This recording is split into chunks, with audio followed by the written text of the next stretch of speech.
ברוכים הבאים לכולם מירושלים. The new episode of Israelities Podcast, live from Jerusalem. Shalom lekulam from Jerusalem. Here is Stefano from our studio here in Jerusalem from King of Kings Pavilion. And we are ready for a new episode of our podcast, Israelities. Today, not just a guest, he's a friend of mine. We are doing ministry together, and it's my privilege to welcome Tairo. Thanks for having me, Stefan. How are you Such a today? pleasure. I'm so happy to be here. Oh, thank you. You're a very busy man with your family, as a dad, as a husband, as a minister. But today we managed to find some times together Yes. and to record this amazing podcast. The topic, when you see Tairo, is about sound, you think. But through sounds, we actually going to touch many topics today. And hopefully, we're going to be a blessing for our listeners and viewers. And where is Tairo coming from? Oh, Tairo is just a boy that comes from countryside Brazil. Oh, saudade. Actually was born in Rio de Janeiro, Oh. a city that everybody knows for the beautiful landscapes, the beautiful people, nice weather. And that shaped a lot who I am. And but at a very early age, I had the privilege to move more to the countryside when I was away from the town. And I fell in love with this type of life that you have freedom to go around in the city. And this is something rare in Brazil. We have a lot of security problems. But in that little city, I met the Lord at the age of 15. And didn't come from a believing family. And that's steering into seeking the Lord changed a lot of the reality of my family. And it was right in my high school years, so very challenging days, struggling as a teenager, and having challenges in the family. The Lord came in right there and just provide me answer for many things I was asking about in life. And it has been a wonderful ride since then. How did it happen? I mean, if you were your parent talking to you about Yeshua, about No. salvation, it was a friend, was somebody in the middle of the road? It was really the Lord. I have a very dark. us I was more. in a very dark moment in that time. I was 15. I was very depressive. I was facing a personal problem, and I asked the Lord for His help. And I just came into a church, and I was very depressed, to the point that my friends would leave me at home after school and say, "I want to see you alive tomorrow. Don't do anything stupid." Oh, I was wow. at that point. And I asked the Lord and say, "If you exist," I went to this church. My mom was seeking the Lord. She just had lost her sister and her mother not a long time before. And she was going to this Baptist church. I just entered this church with her one day. I've been there many times, but with friends, but nobody ever preached me about the gospel, you know? And so I was there, and I make this question to the Lord, like the way I could speak and say, "God, if you exist, please take me out of this." In 24 hours, He made a strong signal, and He solved my situation, and I felt my life getting back to me. And at that moment, a phrase come to my mind. I say, if the Lord gave me my life back, I'm gonna give my life to Him. Oh, wow. And a friend of mine, a few weeks later, invited me, "Let's go to the church." And say, yeah, he didn't show up. And I went to the church, to another church. I never missed a Sunday after that. Oh, wow. I gave my life to the Lord. So no one preached to me, you know. It was really out of my gratitude. You know, the word says those who are forgiven the most, they'll be more grateful. Yeah. I'm very grateful. I never forget where I was, what was the dark place I was in that time. So that started my walk with the Lord in a church, which that one who in the future would be my father-in-law.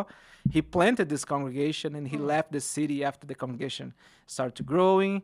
He got back to his hometown in the Amazon, and 2 years later, I come to this church, and I met the Lord there. So I'm the fruit of the work of my father-in-law, an amazing pastor, Pastor Anselmo from Manaus, Brazil.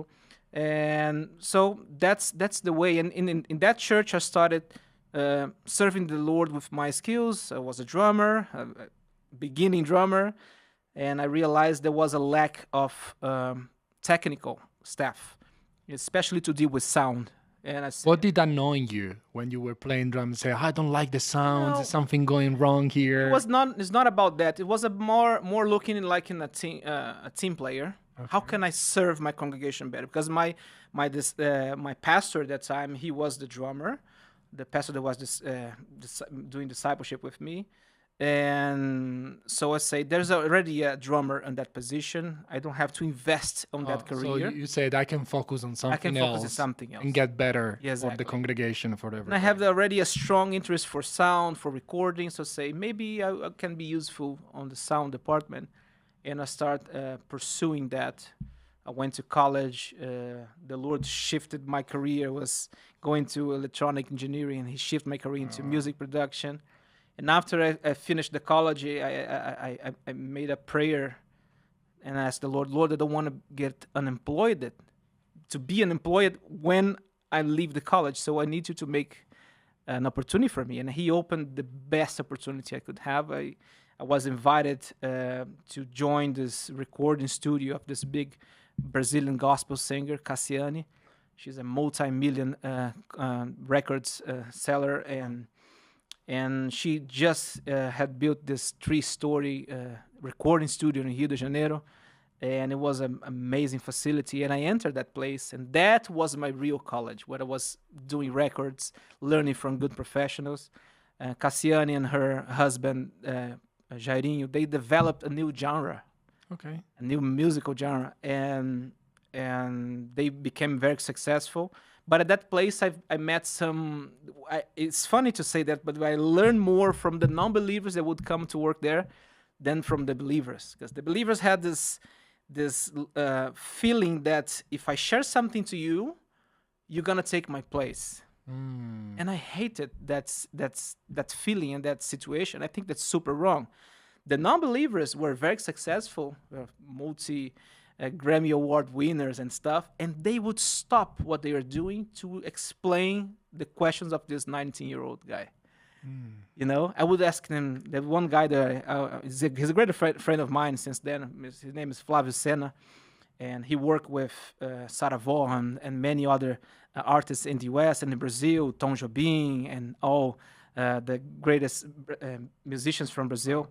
And he would say to me, I would ask him, say, Flavio, how did you do back in your days this thing? And he would press space bar, stop what he's doing, and just give me a 30-minute lecture at a very high cost, because the studio has an hourly rate, it's expensive. He wouldn't care. He would stop and serve me as someone that didn't have anything to offer to him in reward, you know? He was passing on his knowledge. He was passing his knowledge at his expenses, you know? And when he finished the lecture, say, let's go and have lunch. And he would bring to a churrascaria to have some barbecue, and he would pay that. I couldn't offer anything to him, you know? That's real discipleship, huh? That's real discipleship. And that really touched my heart. You know, touched my heart at that point, say, I'm going to be like this guy. I'm going to share what I know for free. I'm going to be willing to empower, to encourage others. And also that started make me analyze what takes to be a successful man, skilled, what takes to make you serve the kings. And I found answer in the word about that. We can talk this about later. Yeah. So that's I'm surprised about what you are saying, but I can see you now and your attitude toward others and the way you're passing your information to others in the same way you received. Yeah. And that is exactly is a kingdom principle. Yeah. We are not talking about worldly or secular principle. Actually, this is exactly what Yeshua has been doing. And I'm very interested to know now from Brazil how you ended up here in Israel. Because it looks to me you were very successful over there. You were already touch bases with like important people on that field about music and sound. So what did happen to you to say, okay, I'm going to live this successful life in Brazil and come into Israel? Yeah, it's a long story that I'll try to make as short as possible. So the thing is, at that young age, I I was working on the recording studio business. That's what drove me into this area. And a few years later, I was invited by my home church, which is based in Manaus, Amazonas, in the Amazon forest. And it's a big church. And the pastor knew about me that I was working with this Brazilian gospel singer. And by the way, I was praying to get married with the daughter of one of his pastors, which is my wife, Monique. And so he mixed the two things. Like, I wanted this guy here. He shouldn't be in Rio de Janeiro. She should come to the Amazon and help us here in the sound department. So he invites me a few years later to join him at the age of 21 as a sound department leader on this 4,000 seat temple. And at the time they had like 80,000 people. It's a mega church. So I go to the Amazon, and it was a provision for the Lord to make me be next to Monique, to have time with her before we get married, and also a way of blessing me financially. It was a very good improvement in that sense. So I go to the Amazon, work with something totally different, to manage a sound team, group of people. They were older than me. Some of them were even like sound rental company owners. And I had to, at age of 21, to manage them. It was a very challenging. And We're talking about a big church. 80,000 people, Wow. filling stadiums, and that's the church that taught Brazil to love Israel. So if you see Brazilians with Israeli flags in stadiums, this is the church that started all. It's called the International Ministry Restoration Ministries in Manaus, Amazonas. So they have a strong passion for Israel. And there I learned how to deal with the challenges of conflict solving in the team. There's a very important lesson I need to share. When I got there, one of my team members, he hated me, and he was contaminating the others, talking bad things about me in my back. At some point, it becomes so sustainable that the team come to me and say, "This guy say bad things about you. You turn away. He starts talking bad things about you. We don't know what to do." And I would come to my superiors, and they would say, "You need to present your stuff before the Lord." They had all the authority to make me, to solve my problem and say, "We're going to get this guy away from the team." But no, the Lord was this time teaching me a precious lesson. You need to come before the Lord and present. So I would come before the Lord and present. "This guy is doing that to me, Lord. Do something, take my cause, do something." Nothing would happen. One day I read in the scripture that Yeshua taught us that you need to pray for your enemies. And I say, I'm going to try. So I tried to pray for this guy and bless him with everything I wanted for me. I want a new car. Bless him, Lord, with a new car. I wanted like a raise in my payment, in my salary. Give him a raise. So I was praying everything he wanted for me, for his family, for his children, for his success in career. I was praying for him, about him. And that's the thing that worked. Not much time later, he received a job offer, and he was happy to go, and he left the team. And I learned about that. That's the way we deal with problems. We do what the word says we do. So we pray for them. And I started to become successful with that team. We had a wonderful time there. And in 2010, our pastor René Terranova, he commissioned us, me and a friend that was serving there, a Portuguese pastor, Pastor Ruben Melo. He commissioned us to come to Israel to do the Brazilian version of the ICJ, the International Christian Embassy in Jerusalem. The ICJ's Feast of Tabernacle. They commissioned us to do the Brazilian version of that. The Brazilian group grew so much. First time I came to Israel was 2008. Our group, the Brazilian delegation, were 3,000 people. No way. Imagine like driving around the country with 60 buses. It was impossible. So they decided we need to make a seminar during the morning so we can gather the people and teach them about the land, about stuff. So I was commissioned to do that, to produce that event. So I came here 2010, 11, 12, 13, 14, 15, every year to do that. In one of those years, I was in the Binyanei Halma, the most important building in Jerusalem, a conference where Sadat from Egypt signed the peace with Israel. And that was the feast was happening those years. And this Portuguese friend of mine, Pastor Rubens, come and say, "Are you in the building?" I say, "I am. Come here upstairs. I need your help." And he introduced me to Pastor Ray Ramirez. Okay. And he said, "This is Pastor Ray Ramirez. I know him because I'm seeing him sing." And I say, "Oh, so honored to meet you. Tairo, Pastor Ray needs a Pro Tools engineer, a recording engineer." And I told about you. And I say, "Do you know about Pro Tools recording, like audio recording software?" I say, "That's the only thing I do."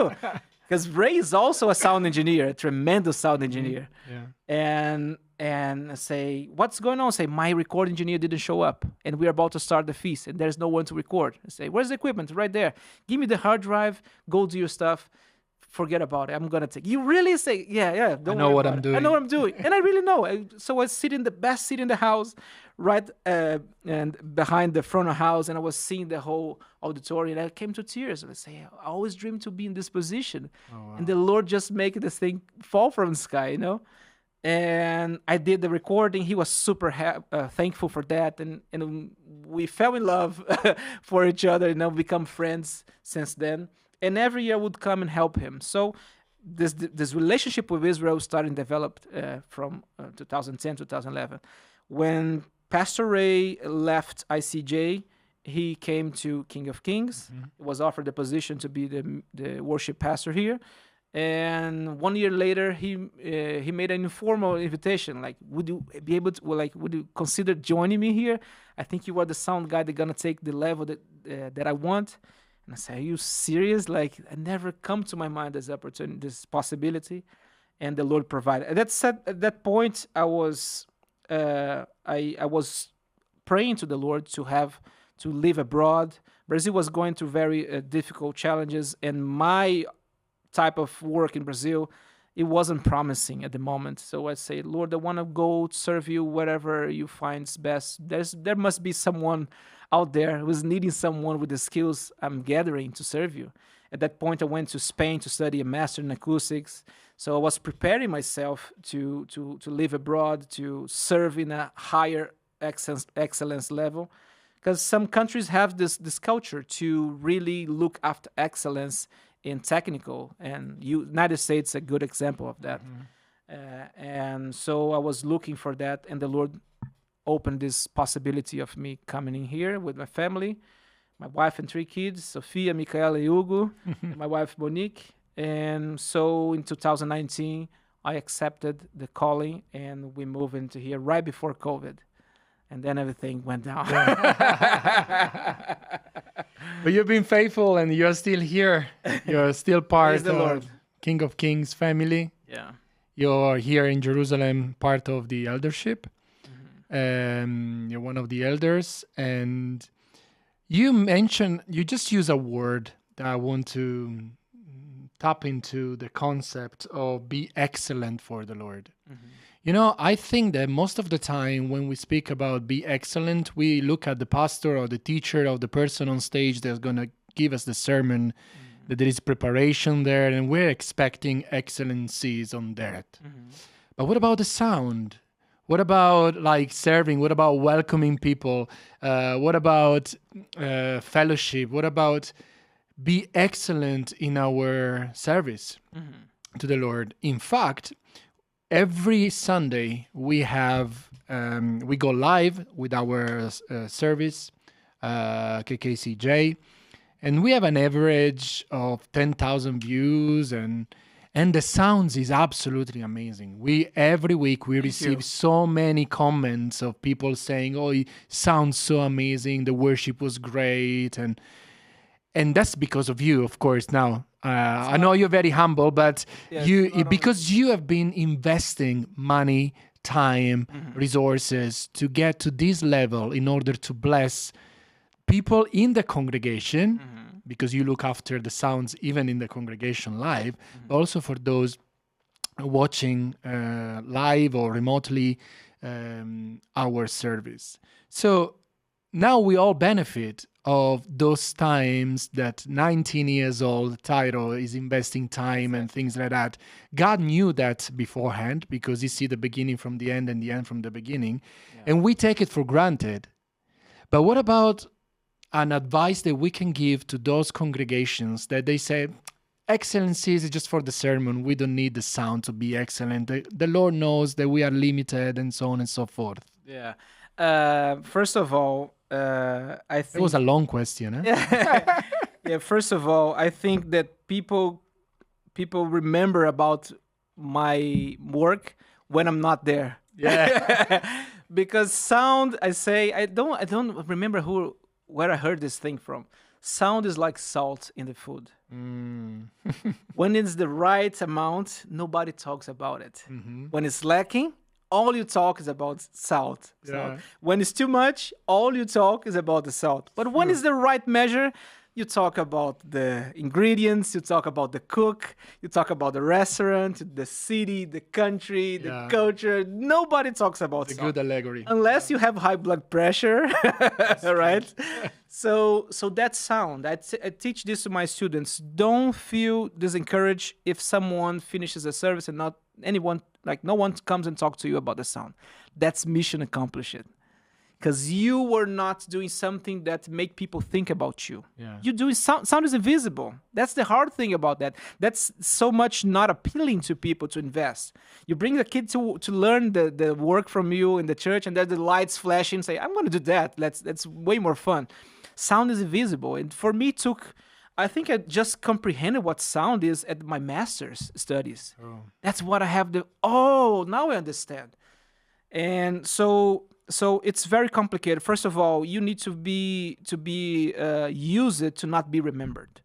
Okay, and people are only gonna remember when you're gone, when you leave. Sometimes you have the privilege to serve under someone that understands what you're doing. That's what I love. It's when I'm serving under someone that understands what I'm doing and they appreciate and they evaluate. That's the best. But it's not like this always, okay? So the combination to have a good result in sound, it's not just me, okay? It's a chain, okay? There's a funny story of a great sound engineer, Mauricio Ramirez Magu, and he says, sound is like a golden pipe, a pipe made of gold. And it gives a dramatic pause. And wow, a pipe made of gold. What does it mean? If you put bad thing here, bad thing goes on the other side. The pipe doesn't do anything. Okay? So we need to have a good source to get a good outcome. Okay? So to achieve a good sound, we need to have a good team. We need to have people that are as dedicated as you. Okay? This is something that took me 20 years in the making to gather all the elements, the skills, the equipment, and the talent. So and I learned this lesson at a very young age. There was this local band in my city, and one day people said this band is coming to minister in the youth worship night on Saturday. So they're gonna have their sound guy, and you don't have to do anything. Okay. So the team come, and the sound guy didn't show up. So I was commissioned to do the sound for them. So they come to the stage using our instruments, the sound system. Nothing changed from the usual Sunday service. What's wrong with these sounds guys that they don't appear? Pastor Ray didn't appear. Here they don't appear. What's wrong with you guys? I don't know. I'm always there. So this band comes. I don't do anything. I turn on the soundboard and they play, and it sounded amazing. And for 5 seconds, I stay thinking, what's going on here? And then I felt so emotional because the Lord is giving me a precious lesson that moment. And I say, thank you, Lord, this guy didn't show up. Because if he would show up, he would do nothing and it would sound great. And I would think that I'm not capable as he is. But at that moment, I learned it wasn't my fault. It was my team was not skilled as that band was playing. They were super skilled. The music is way superior than the technology. Okay, these phones have more technology than the rocket that bring the man to the moon, and we have a studio in this thing, But the music is always superior than the gear. So I learned this at a very early age, and I started pursuing together the things that I needed. It's very hard to find a place where you have everything together, where you have a team that's also dedicated, committed. But the sound team has a very important role in that because we need to show the team that they are appreciated. We need to develop a trust in what we do. So if I have something at my home that I can bring and make the sound of that guitar player better, I will do it. And with that, I'm going to show that I'm for him or her. I'm not against them. And I don't understand this rivalry between text and worship ministries. I don't understand it. It doesn't make any sense for me. I wasn't raised in that culture. I always had someone that was willing to encourage me, to help me. So it's a lot of things that takes to have a good sound. You need to have the talent. If we don't have good musicians on the stage, happy, in peace with the Lord, serving from the right attitude, is not going to work. Because when we come to the stage, it's not time to think about technique. You did your work before. You come to the stage and you present what is inside of you. Let that beauty come out. And there's no time for thinking about technique. If you're thinking, you're too late. Why we have this attitude in congregations, not just in Israel, in Europe and in other places, that we don't need that kind of preparation for sound? I have no idea, because the word says that the faith comes to the hearing. So if you're not taking your sound system, your sound team with the responsibility, you should think twice. Big responsibility. Because you're preventing people from hearing the salvation message. If someone comes to the church, sits in the last seat, and they cannot hear what's going on, maybe you are wasting the only opportunity the person has to come to salvation. This is very, very, very, very important, And people sometimes spend money in a AC, in a HVAC system to have the right temperature, a nice flooring, a nice building, but they don't think about sound. I think this is very very bad. You need to give importance to that. The word says it's an important aspect of our worship is make people understand the word. So this is the first component, the major component that we need to think about. Another thing is we need to make find a way to make people that want to serve the Lord with that they can make a living. There's a friend of mine that used to say to me, what's the difference between a large pizza and a sound guy? And say, what? A large pizza can feed a family. I say, rebuke you in the name of Yeshua, okay? But this for many times, this was a joke, because people, especially in the church, they are not willing to honor their workers in a way that they can make for their life. So they feel tempted to go and serve artists and other business in the world. And to the world, guys and girls that are serving in the church, they are very, very desirable because they don't do drugs, they don't drink, they're not promiscuous, they are in time, they have discipline. This is the perfect professional to have on your team. Yeah. And you look to, in many countries like Brazil and the US, most of the crew in these big tours are church guys, are believers, because they don't give the problems the others do. Trustworthy. They're trustworthy, So it's more appealing for them to go. So in my case, I always see the Lord cherishing for me when I don't want you to go that way. He would always provide a great opportunity for me to serve him in high level, to get rewarded, to get honored by the people that have this understanding. There are people that have this understanding. There are people that don't have. I want to serve to those that have this understanding, That's what I pray, Lord, show me the people that are willing to and be happy and thankful for what I do, so I can serve them in high excellence and feel rewarded. Is it wrong to do that? Mm-hmm. No. That doesn't mean that some people come to me and they're not able to honor me and say, Tairo, I want you to work for me, but I don't have a way to honor you, to give you a love offer and say, oh, I can do for you. I can do for free. Because I'm so blessed that I can reward you, but this should be a choice of mine. Mm-hmm. This shouldn't be imposed. It is a choice of mine. When I do that, I'm fulfilling what the word says, that those who bless, they are blessed, And so for me, it's a privilege to have that choice. Mm-hmm. And I think it should be a choice, not a condition.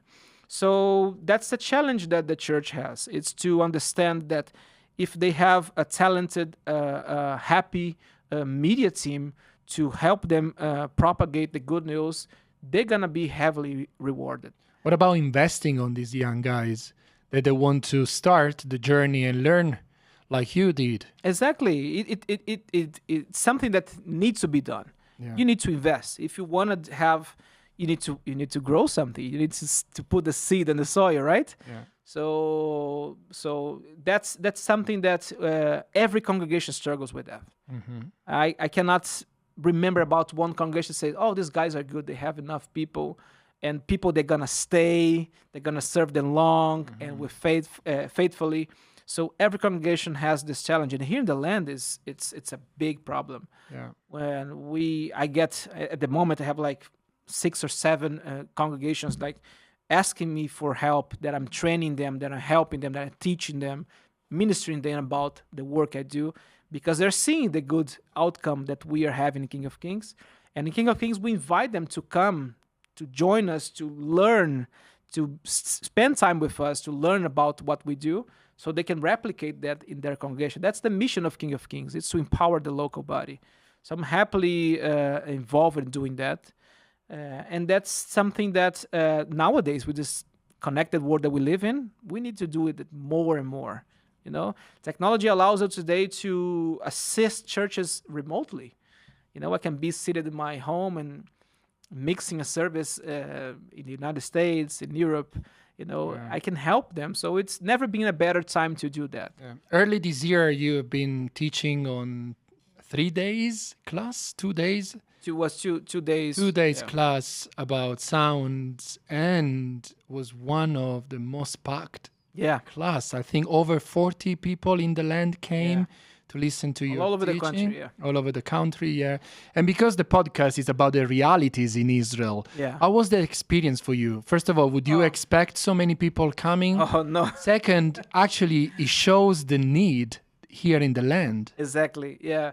It was funny because Pastor Daniel Geppert said, I 1 week before, and say, how are the registrations? Say, we have like 5 people registered. I say, okay, let me pull my strings here because I have a list of people that ask me for help. So I reached them and say, guys, we're going to have this 2-day workshop about microphones and about live stream audio, how to make it sound good online. And the people just came from all over, from the north and the south of the country, and to show how avid they are. And we are in the middle of the war. Some of them were just fighting, you know, in Gaza and stuff. And I was happy to have good friends here learning. And this is something that I've been doing even before I come here. In Brazil was my career in the last years I was living in Brazil.